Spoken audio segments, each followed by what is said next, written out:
In recent years, a growing chorus of voices, including renowned psychologist Jordan Peterson and tech mogul Elon Musk, have been sounding the alarm on a crisis that threatens the very foundations of human civilization.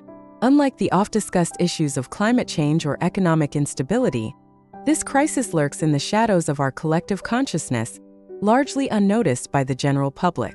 The issue at hand? Population collapse. Contrary to decades of warnings about overpopulation, we now face a startling reality.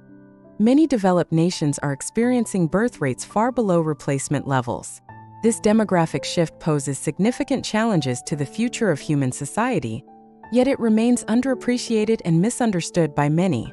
Elon Musk, known for his forward-thinking approach, has been particularly vocal about this issue.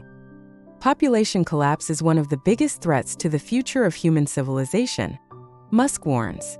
He emphasizes that the current birth rate on Earth is so low that we're facing civilizational collapse unless it returns to a sustainable level. This perspective might seem counterintuitive to those who have long been concerned about overpopulation, but the data paints a clear picture.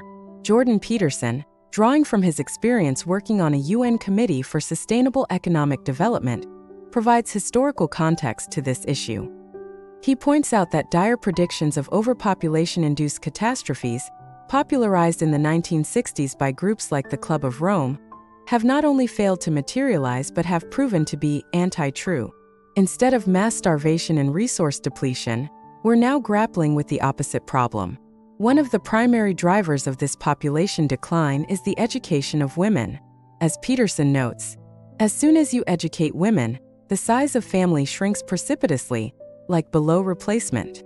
This trend is evident across the Western world, with countries like South Korea and Japan experiencing birth rates well below replacement levels.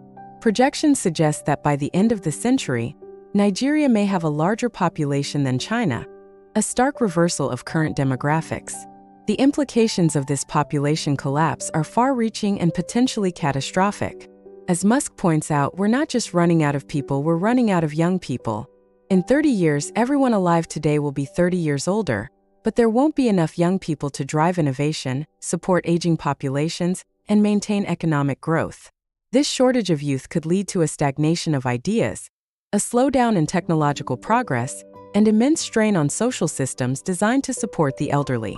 Despite these looming challenges, there's a pervasive and troubling sentiment that the world is overpopulated.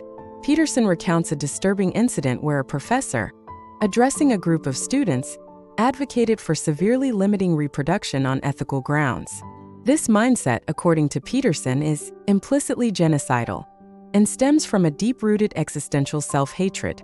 The idea that humans are a cancer on the planet or a virus destroying the environment is not only scientifically unfounded, but also dangerously nihilistic.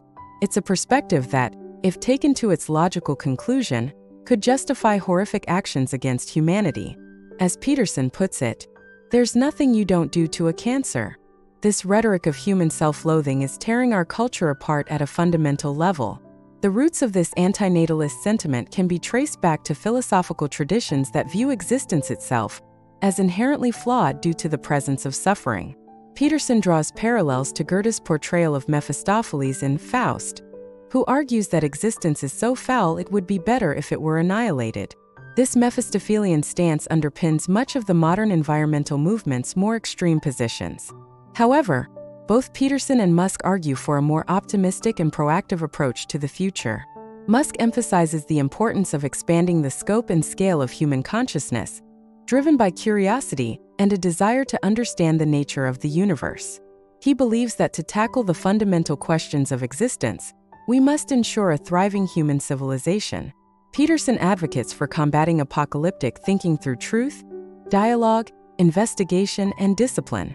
He argues that the logos is the antidote to the apocalypse, suggesting that rational thought and honest discourse can help us navigate the challenges of population decline without succumbing to despair or nihilism. Both thinkers stress the importance of individual action in shaping a positive future. Musk encourages people, particularly the younger generation who might feel pessimistic about the future, to take action to make it good, and it will be. This proactive stance is crucial in addressing not just population collapse, but all existential risks facing humanity.